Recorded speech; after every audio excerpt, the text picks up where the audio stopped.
শহর জুড়েই শুধুই ধ্বংসস্তূপ আর বাতাসে লাশের গন্ধ। ইসরায়েলি বাহিনীর হামলায় প্রাণ বাঁচাতে বাসিন্দাদের ফেলে যাওয়া ঘরবাড়ির নেই কোনো অস্তিত্ব। ধ্বংস হয়ে গেছে বাড়িঘর, রাস্তাঘাট সহ সব স্থাপনা। গাজা উপত্যকায় রীতিমতো ধ্বংসযজ্ঞ চালাচ্ছে ইসরায়েল। 23 লাখ জনসংখ্যার উপত্যকাটিতে ক্ষতিগ্রস্ত না হওয়া ভবনের সংখ্যা খুবই কম। পুরো এলাকা জুড়েই ধ্বংসের বিভীষিকা। শহরের ধ্বংসস্তূপে বসে নিজের কষ্টের কথা জানায় কোমলমতি শিশুটি। আমার বাড়িটি কোথায় ছিল তা বুঝতে পারছি না, এখানেই হয়তো ছিল। আমার খেলনাগুলো খুঁজতে এসেছি। আমার পুতুল আর খেলনা হয়তো এখানেই আছে, কিন্তু কিছুই খুঁজে পাচ্ছি না। দ্রুত যুদ্ধের অবসান চায় সব হারানো ফিলিস্তিনিরা।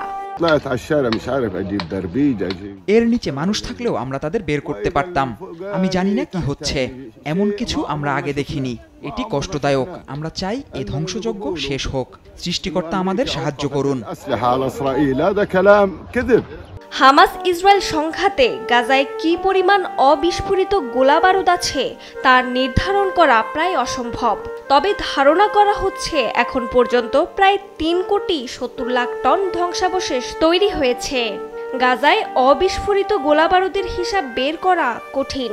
ধ্বংসস্তূপ পরিষ্কার করতেই 14 বছর সময় লাগতে পারে বলে মনে করছেন বিশেষজ্ঞরা। রজনী রহমান, নিউজ ডেস্ক, দেশ টিভি।